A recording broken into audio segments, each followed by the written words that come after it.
Hello friends, welcome to effective study point. जैसा कि आपको पता है कि रेलवे एनटीपीसी प्रीवियस ईयर के मैथ्स के क्वेश्चन आपको इस चैनल पे सॉल्व कराए जा रहे हैं। और अभी तक हम जो रुक्मणी पब्लिकेशन की बुक आती है 3200 प्लस, उसके 465 क्वेश्चन सॉल्व करा चुके हैं। और आज की वीडियो में आप 466वां क्वेश्चन देखेंगे। वहाँ से आगे कंटिन्यू करते हैं।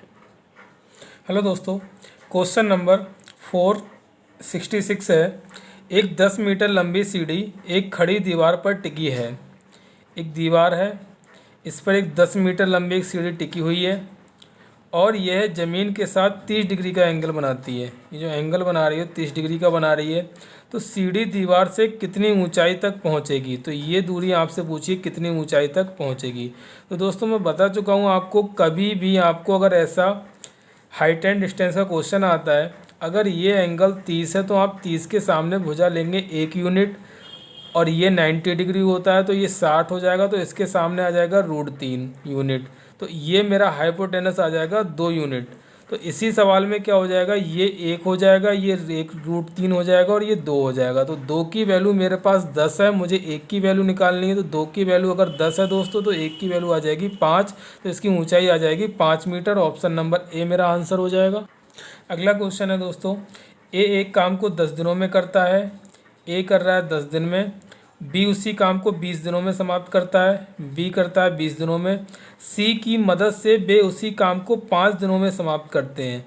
अगर ये तीनों मिल जाएं तो उस काम को ये समाप्त कर देते हैं दोस्तों 5 दिनों में। तो मैं यहाँ से टोटल वर्क निकालूंगा। तो इस तरह से मेरा एलसीएम आ जाएगा 30 आ जाएगा। इसकी क्षमता आ जाएगी दोस्तों 3 आ जाएगी।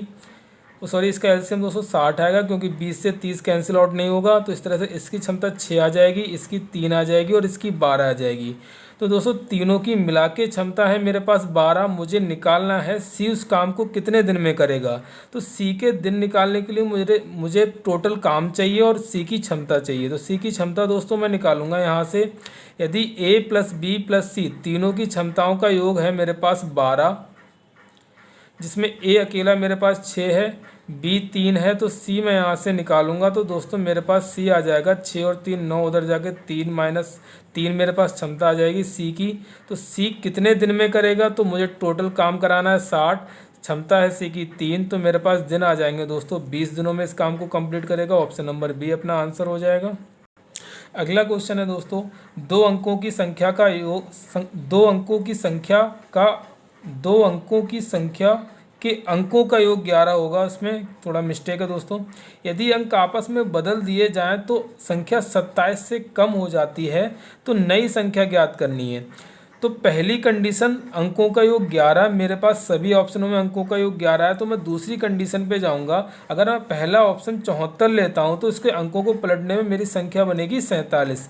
अगर मैं इसको सॉल्व करता हूं तो मेरे पास ये कितना कम हो रही है, 14 में से 7 गए तो 7, और 6 में से 2 गए और 6 में से 4 गए तो 2, 27 कम हो गई। और यही उसने कहा है कि 27 कम हो जाती है। तो नई संख्या पूछिए, तो नई संख्या दोस्तों मेरे पास क्या हो जाएगी, 47 हो जाएगी। तो ऑप्शन नंबर डी मेरा आंसर हो जाएगा। यहाँ कंफ्यूज नहीं होना है दोस्तों आपको। अगला क्वेश्चन है दोस्तों, पी ने एक वस्तु 800 रुपये में खरीदी और 10% के लाभ पर बेच दिया। यदि यह 920 रुपये में बिकी होती तो लाभ में कितने प्रतिशत की वृद्धि होती? तो दोस्तों अगर 800 रुपये में खरीद करके वो 10% के लाभ पर बेच रहा है, दोबारा में उसने क्या किया, वही वस्तु 920 रुपये में बेची है, तो यहाँ पर उसे लाभ कितना हो जाएगा, 120 रुपये का हो जाएगा। अब 120 रुपये को अगर मैं परसेंटेज में चेंज करूँगा तो दोस्तों मेरे पास आ जाएगा यहाँ से 15 अट्ठे 120, 15% आ जाएगा। इस कंडीशन में मुझे लाभ होगा 15% का। पहले उसने 10% पे बेचा था, तो यहाँ से लाभ में प्रतिशत वृद्धि कितनी हो जाएगी दोस्तों, 5%। तो इस तरह से ऑप्शन नंबर ए अपना आंसर हो जाएगा। अगला क्वेश्चन है दोस्तों, यदि 1200 रुपये को एक निश्चित ब्याज दर से निवेश करने पर 3 वर्ष के अंत में 1400 रुपये प्राप्त हो रहे हैं।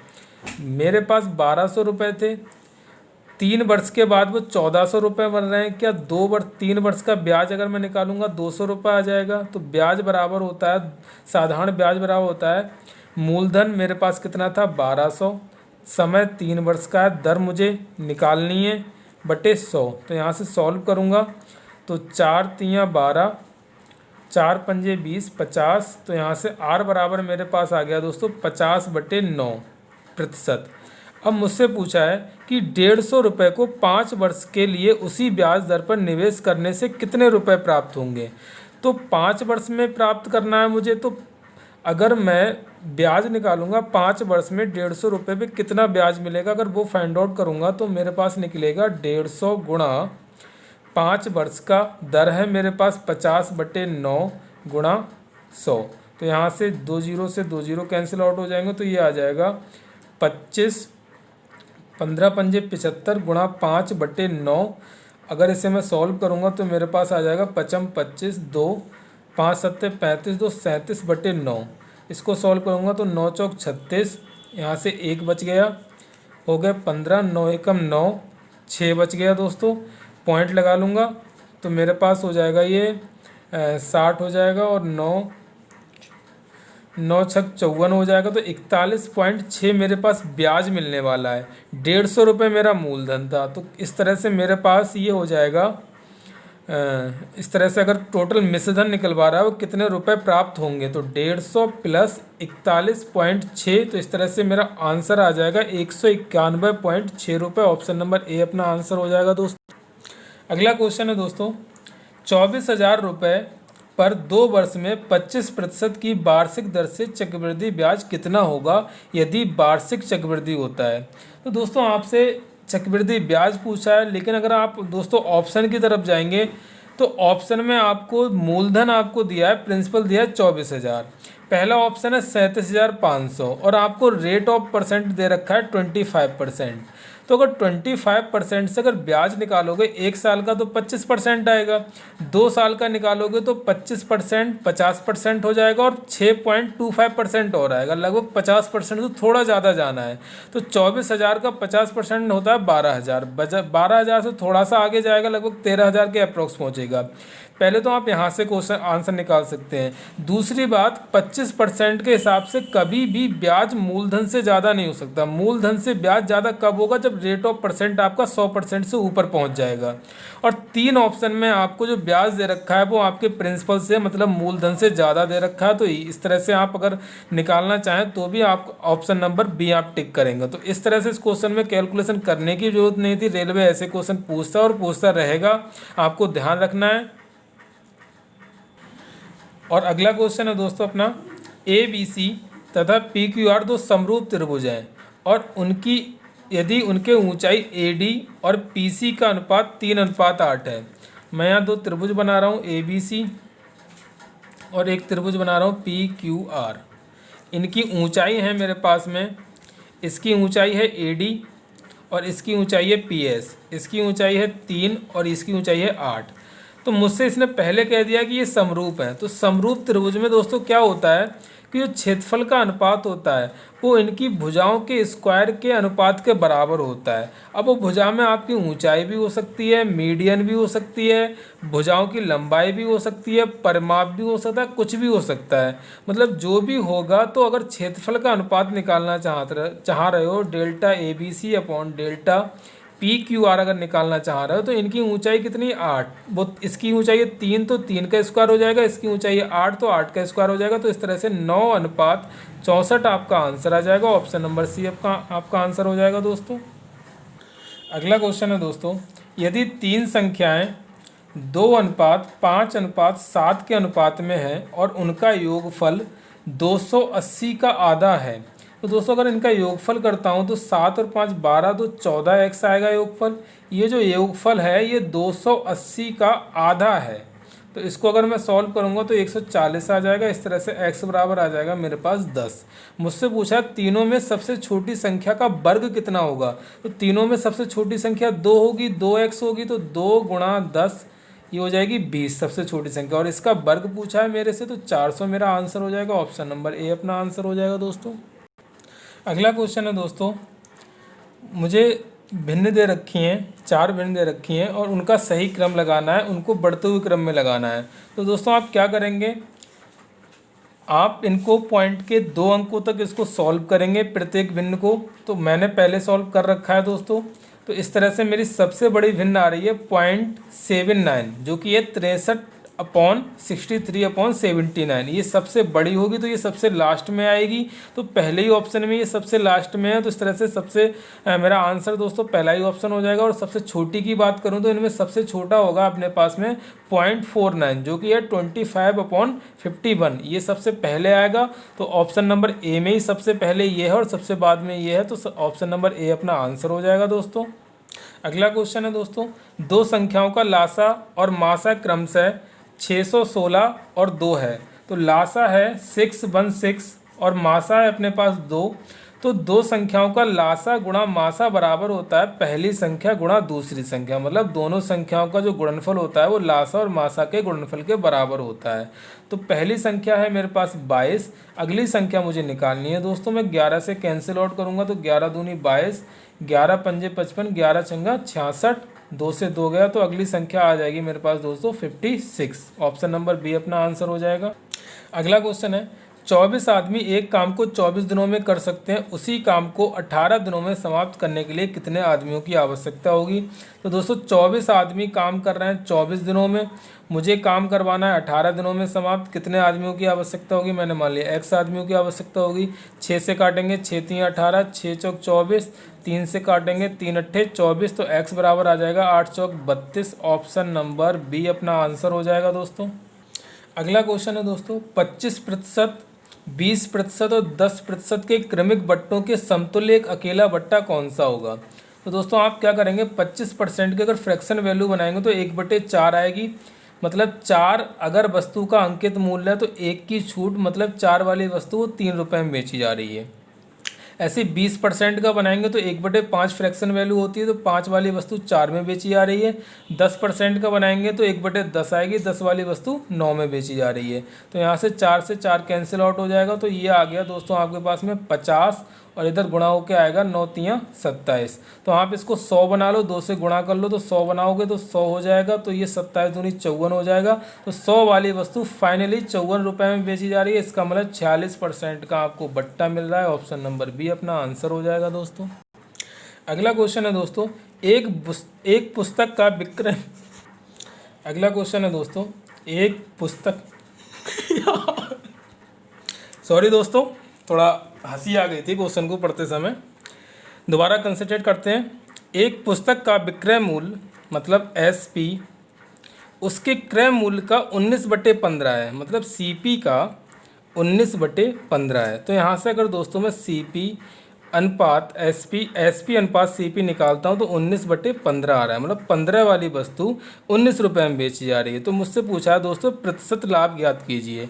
तो 15 वाली वस्तु 19 में बेची जा रही है तो 4 का लाभ होगा किस पे, 15 पे अपॉन इंटू 100। तो 5 से अगर डिवाइड करूँगा तो 5 3 15, 5 दूनी 10, तो ये आ जाएगा 80/3। इसको अगर मैं सॉल्व करूँगा तो 3 दूनी 6 और 3 छक 18, 26.67%। ऑप्शन नंबर सी अपना आंसर हो जाएगा दोस्तों।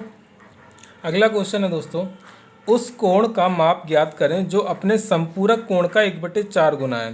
तो दोस्तों अगर संपूरक की बात करें तो संपूरक कोण क्या होते हैं। अगर मैं अल्फ़ा और बीटा को अगर संपूरक कहता हूँ तो इसका मतलब ये हुआ कि इन दोनों का योग जो है 180 डिग्री के बराबर होगा। यहीं अगर मैं पूरक की बात करूं तो पूरक कोण क्या होते हैं। अगर अल्फ़ा और बीटा को अगर मैं पूरक कहता हूं तो इन दोनों का योग होगा दोस्तों 90 डिग्री के बराबर। समपूरक का मतलब होता है सम 180 डिग्री के इक्वल होगा और पूरक कोण का मतलब होता है सम आपका 90 डिग्री के इक्वल होगा। तो यहाँ आपसे कहा है उस कोण की माप ज्ञात करें जो अपने संपूरक कोण का 1/4 गुना है। अगर वो कोण में थीटा मान लूँ तो उसका संपूरक क्या होगा, 180 माइनस थीटा होगा, क्योंकि इन दोनों को अगर सम करूँगा तो 180 आ जाएगा। तो ये जो थीटा है ये 180 माइनस थीटा का 1/4 गुना है। तो इसको सॉल्व करूँगा तो 4 theta is equal to 180 minus theta, तो इधर आएगा ये 5 थीटा इज इक्वल टू 180 हो जाएगा। तो यहाँ से मेरे पास आ जाएगा दोस्तों थीटा इज इक्वल टू आ जाएगा 36। यही मुझसे पूछा है, ऑप्शन नंबर बी अपना आंसर हो जाएगा दोस्तों।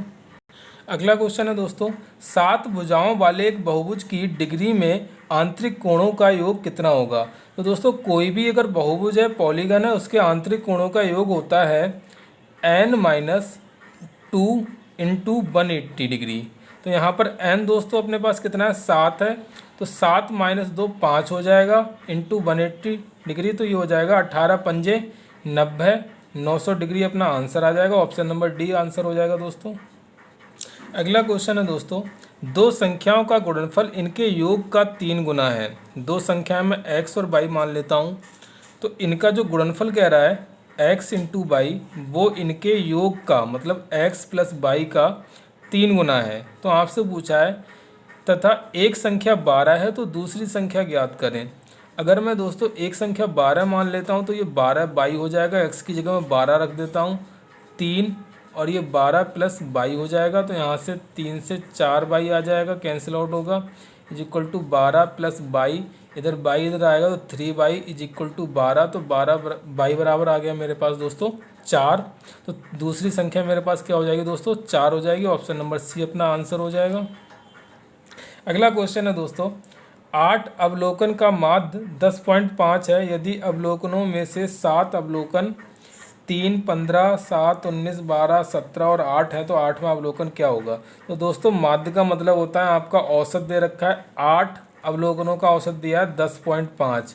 अगर मैं योग निकालूंगा तो 10.5 गुणा 8 करूंगा, इस तरह से 84 आ जाएगा मेरे पास। ये है 8 अवलोकनों का योग।